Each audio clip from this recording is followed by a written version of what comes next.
Esta es la historia de Joseph Roy Matheny, que nació el 2 de marzo de 1955 en Maryland, Estados Unidos. Joe, como le decían muchos, creció en Essex, una pequeña localidad cercana de Baltimore, un hogar de clase obrera con un padre aparentemente alcohólico que murió en un accidente automovilístico cuando Joe tenía 6 años.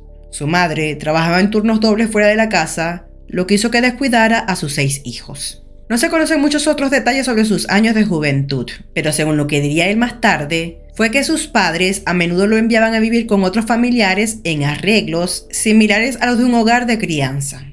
Aunque esto fue refutado por su madre, quien dijo que eran algo pobres y que tenían que trabajar duro como camarera y conductora de camiones de comida, pero les había dado a sus hijos una vida familiar normal y los niños nunca habían pasado hambre ni habían sido ingresados en hogares de otras familias como Joseph había afirmado.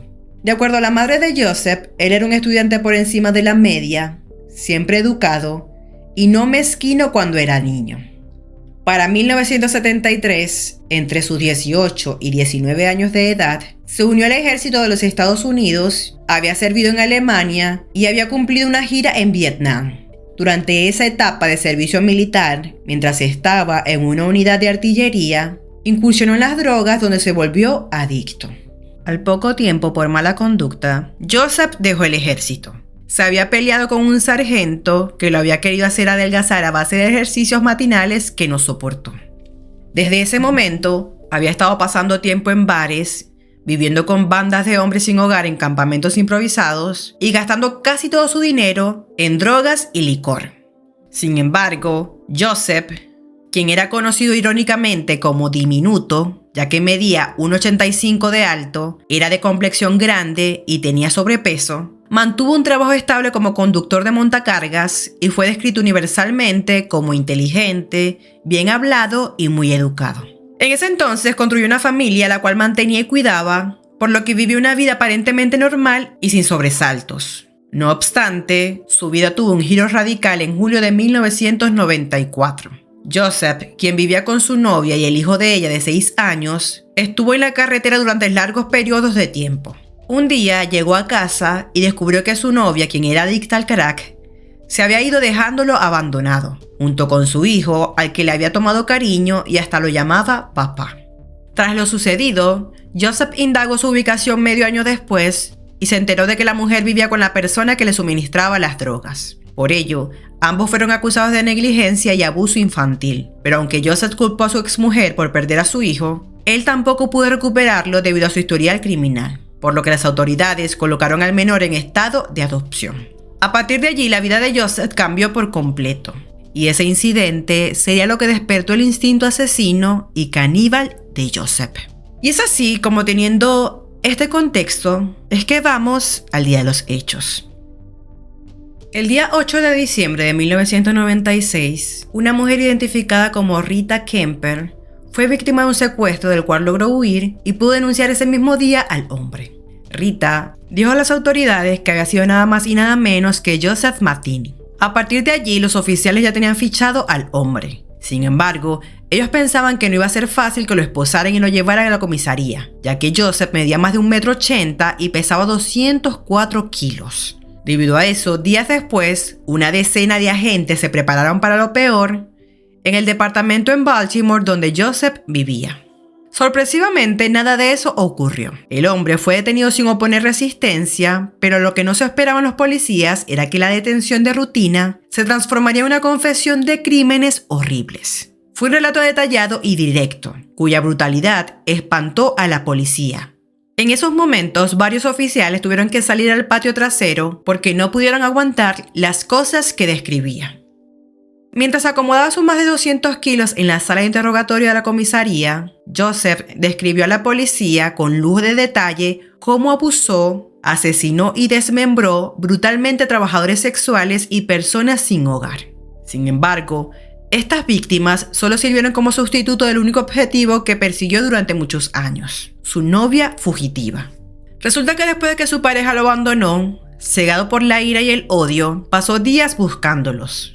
Revisó casas de transición e incluso debajo de cierto puente donde sabía que su esposa solía comprar y consumir drogas. Debajo del puente no encontró a su esposa, sino a 2 hombres sin hogar llamados Randall Breger y Randy Piker, que creía que la conocían. Pero cuando no dieron ninguna indicación de que sabían dónde estaba su familia, decidió matarlos de varios hachazos sin mediar palabra. Con los 2 cuerpos de los vagabundos aún calientes y con la sangre que brotaba, Joseph notó que un pescador podía haberlo visto atacando a los 2 hombres. Por si acaso, a él también lo mató.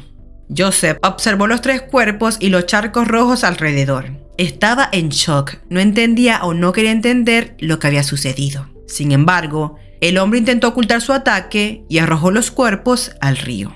Más tarde, pese a sus intentos por ocultar los crímenes, uno de los cuerpos fue descubierto el 2 de agosto de 1995. La policía enseguida dio con Joseph como principal sospechoso. Fue detenido y pasó 1 año y medio en la cárcel en espera de juicio. Sin embargo, fue absuelto ya que la policía nunca pudo encontrar los cuerpos de Randall y Randy. Sin evidencias, el juez decidió liberarlo. Poco después de eso, su siguiente víctima fue una prostituta llamada Carrie Ann Magaziner, de 39 años, quien también era adicta al crack. Joseph la contactó para obtener información sobre su esposa, pero al no conseguir nada, abusó de ella y luego la asesinó.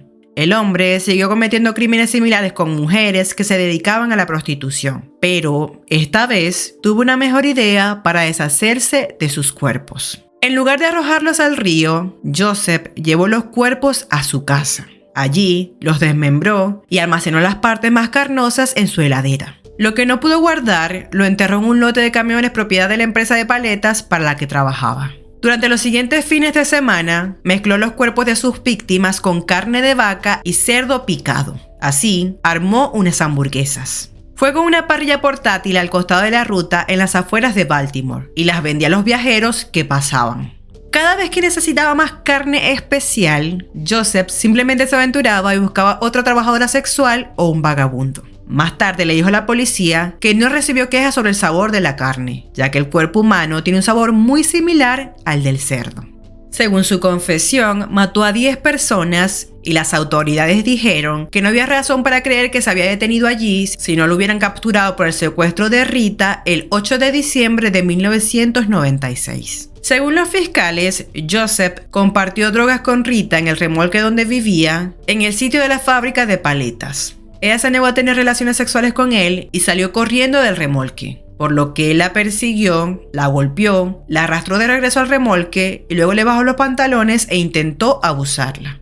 Rita dijo que había intentado matarla diciendo: "Te voy a matar y enterrarte en el bosque con las otras chicas". Sin embargo, ella escapó por una ventana del remolque y huyó a los oficiales de policía en el área. Por todas estas evidencias, fue acusado de homicidio y enviado a juicio. Durante sus audiencias, se conoció que el cuerpo de Carrie Ann Magaziner, el cual estaba en una fosa poco profunda en el lugar de la fábrica donde trabajaba Joseph, permaneció allí durante más de 2 años. En el juicio, el hombre diría que la había estrangulado y que desenterró su esqueleto 6 meses después. Metió su cabeza en una caja y la tiró a la basura. Joseph condujo a la policía a la tumba poco profunda donde había vuelto a enterrar los restos decapitados de la mujer. Gran parte del cráneo faltaba, pero la policía pudo identificarla a partir de los registros dentales. Momentos antes, el cuerpo de otra trabajadora sexual llamada Kimberly Spicer, de 23 años de edad, fue descubierto en diciembre de 1996 y había sido asesinada por Joseph un mes antes del secuestro de Rita. Un amigo de Joseph testificó que su amigo le había pedido que lo ayudara a enterrar el cuerpo de Kimberly, que había estado escondiendo en el sitio de la fábrica desde que la asesinó. Pero el amigo, en cambio, lo denunció a la policía el 15 de diciembre de 1996.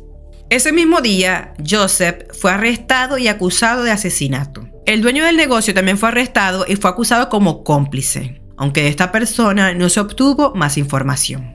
Por otra parte, la policía dijo que Joseph había elegido a jóvenes trabajadoras sexuales blancas que eran adictas a las drogas y a personas sin hogar desamparadas. Fue acusado de matar a una joven llamada Toni Lynn Ingracia, de 28 años, pero esos cargos fueron retirados por falta de pruebas. Afirmó haber matado también a otras 3 prostitutas en lo largo de Washington Boulevard, aunque no había pruebas de la mayoría de esos delitos aparte de su confesión. Él dijo que había arrojado cadáveres al río, pero estos no fueron encontrados. Finalmente, un jurado declaró culpable a Joseph Metheny y lo condenó a muerte. Aunque el hombre confesó haber matado al menos a 10 personas, no todos sus homicidios fueron probados por la justicia. Y aunque en un principio su destino era la pena de muerte, esa decisión fue revocada por un juez, quien anuló el veredicto en el 2000 y lo cambió por 2 cadenas perpetuas consecutivas. Joseph también había sido inicialmente condenado a 50 años por secuestro e intento de abuso a Rita Kemper, pero fue absuelto del asesinato.